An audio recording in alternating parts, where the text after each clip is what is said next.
जय श्री राम। बहुत बहुत स्वागत है आप सभी का एक बार फिर से आपके ही अपने YouTube चैनल पर। मैं पंडित आशीष शर्मा लेकर आया हूँ जनवरी 2024 का मासिक राशिफल।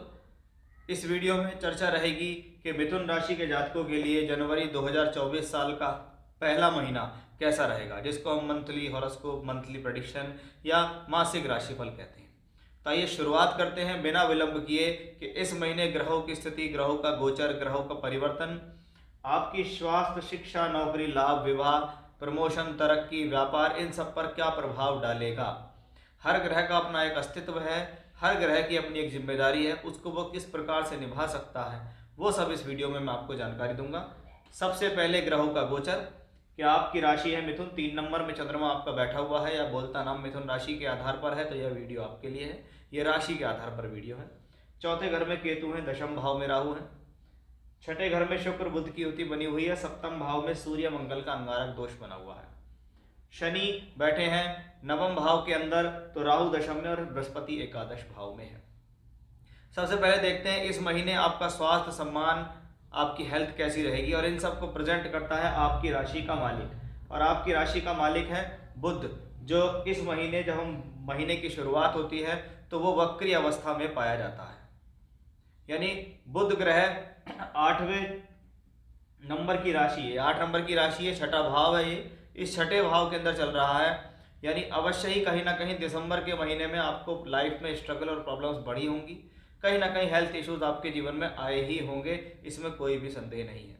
लेकिन 7 जनवरी के बाद बुध का राशि परिवर्तन होगा। ये सबसे पॉजिटिव बात है इस महीने की कि 7 जनवरी के बाद जब बुध सप्तम भाव में आएंगे और अपनी राशि को वापस देखेंगे, ये आपकी घर की सुख शांति को लौटाएगा।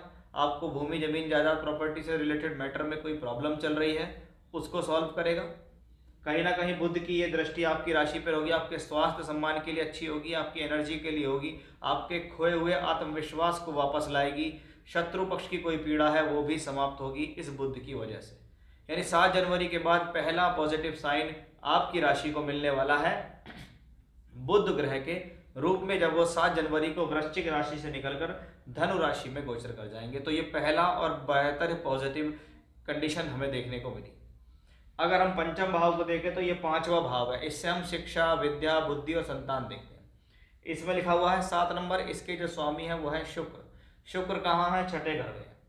यानी पंचम का स्वामी यहाँ गया। पंचम भाव बुद्धि निर्णय भी है, पंचम भाव शिक्षा भी है। जब उसका स्वामी छठे घर में जाता है तो कहीं ना कहीं डिस्टर्बेंस होता है। बहुत बार तो व्यक्ति ओवर कॉन्फिडेंस में आकर अपनी एजुकेशन को खराब करता है, तो वहीं ये शुक्र यहाँ से बैठ के 12वें घर को दृष्टि देता है। यानी ये स्थिति कहीं ना कहीं दूर से जाकर पढ़ाई के लिए भी अच्छी मानी जाती है, अगर इस चीज़ के लिए कोई प्रयास चल रहे हैं कि पढ़ने के लिए कहीं बाहर जाएं। अब 18 जनवरी को ये शुक्र राशि परिवर्तन करेगा और यहाँ से निकलकर ये केंद्र में पहुँच जाएगा। यानी जो शुक्र बुध की युति, जिसको हम राजयोग कहते हैं, क्योंकि ये राशि और पंचम दोनों से बना हुआ है, लक्ष्मी योग है ये, तो शुक्र बुध जो छठे घर में बन रहा था वही शुक्र बुध बनेगा यहाँ, जिसमें पहला परिवर्तन 7 जनवरी बुध का होगा, दूसरा परिवर्तन शुक्र का होगा 18 जनवरी। यानी अगर देखें तो महीना जैसे जैसे आगे चलेगा वैसे वैसे स्थितियाँ पॉजिटिव स्थितियों में होती दिखाई देंगी, आपकी हेल्थ के लिए, आपकी वेल्थ के लिए, आपकी बुद्धि के लिए, निर्णय के लिए, एजुकेशन के लिए और संतान के लिए। तो उस हिसाब से ये कॉम्बिनेशन शुक्र जब यहाँ पहुंचेगा तो बेहतर रिजल्ट दे देगा। सप्तम भाव जो को विवाह और वैवाहिक जीवन के लिए होता है, अगर इसमें कोई भी अशुभ ग्रह का प्रवेश हो तो आपके वैवाहिक जीवन को डिस्टर्ब कर सकता है। वही काम यहाँ बखूबी सूर्य और मंगल निभा रहे हैं, क्योंकि सूर्य और मंगल अंगारक दोष बनाते हैं, खराब जगहों के मालिक है। तीसरे घर का मालिक सूर्य है, छठे घर का मालिक मंगल है, दोनों यहाँ सूर्य मंगल बना रहे हैं, दोनों आपकी राशि के मित्र नहीं है। इसका मतलब आपको इस महीने, इस पूरे महीने अपने 7th हाउस यानी अपने स्पाउस के साथ संबंध अच्छे रखने हैं। आपको इस पूरे महीने 7वें घर से संबंधित जो रिजल्ट हैं वो कुछ नेगेटिव दिखाई देंगे। जीवन साथी के साथ तनाव या परेशानी की कंडीशंस दिखाई देगी, इसका थोड़ा विशेष रूप से आपको ध्यान पूरे महीने रखना होगा। अदरवाइज हस्बैंड वाइफ के बीच में क्लैशेस, मतभेद, मनभेद, आर्गूमेंट्स बढ़ सकता है, लड़ाई झगड़ा हो सकता है, झगड़ा झंझट बढ़ सकता है, इसका विशेष ध्यान रखें। हालांकि पहले बुध यहाँ पहुँचेंगे फिर शुक्र पहुँचेंगे तो वो इन चीज़ों को कुछ कंट्रोल करेंगे, लेकिन प्रॉब्लम ग्रह देने वाला है तो वो देके ही रहेगा, इसका थोड़ा ध्यान रखें। क्योंकि मंगल पूरे महीने यहीं रहने वाले हैं, यानी वैवाहिक संबंध तो बनता दिख ही नहीं रहा है, वैवाहिक जीवन जिनका है उसमें तनाव आने की पूरी उम्मीद दिखाई देती है, वो यहीं से दिखाई दे रही है। इस बात का विशेष ध्यान आपको रखकर चलना होगा। आपके कर्म भाव में देखें इस महीने के कर्म और कार्य क्षेत्र कैसा रहेगा, तो कर्म भाव में राहु बैठे हुए हैं और कर्म भाव पे मंगल की दृष्टि भी पड़ रही है, यानी कहीं ना कहीं कर्म भाव में अशुभ ग्रहों का प्रभाव है। कर्म क्षेत्र आपसे स्ट्रगल कराना चाहता है, कर्म क्षेत्र आपसे जीवन में चाहता है कि ये महीना कुछ संघर्षकारी होने वाला है।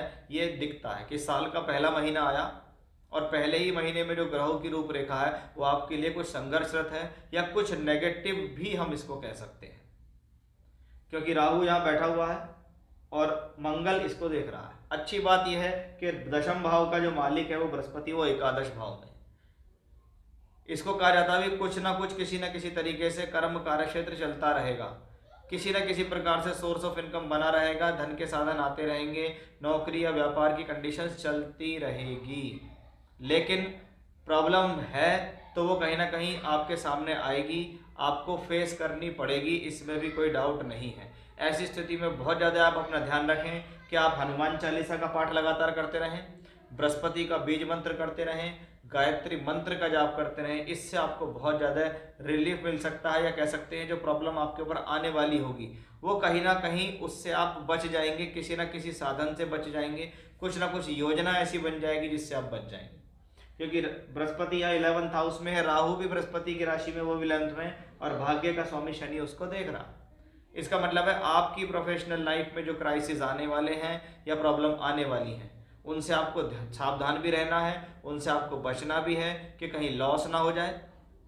साथ ही साथ आप ये भी ध्यान रखें कि हमें उपाय भी करने हैं, क्योंकि शुक्र बुध आपको पूरी तरीके से बचाने का प्रयास करेंगे, लेकिन कुछ नेगेटिविटी है जो आपको प्रॉब्लम भी दे सकती है और उनसे हम बचाव उपायों से ही कर सकते हैं। तो इस महीने थोड़ा सावधानी रखनी है मिथुन राशि के जातकों को, क्योंकि साल का ये पहला महीना है। इसमें देखिए जब ग्रहों की भूमिका बदल जाएगी तो आपके लिए कुछ पॉजिटिव भी हो जाएगा। तो ये था मिथुन राशि के जातकों के लिए साल का पहला महीना जनवरी 2024 कैसा रहेगा, क्या उपाय करने से आप अपनी प्रॉब्लम्स को दूर कर सकते हैं, वो सब मैंने आपको यहाँ बताया है। जय श्री राम।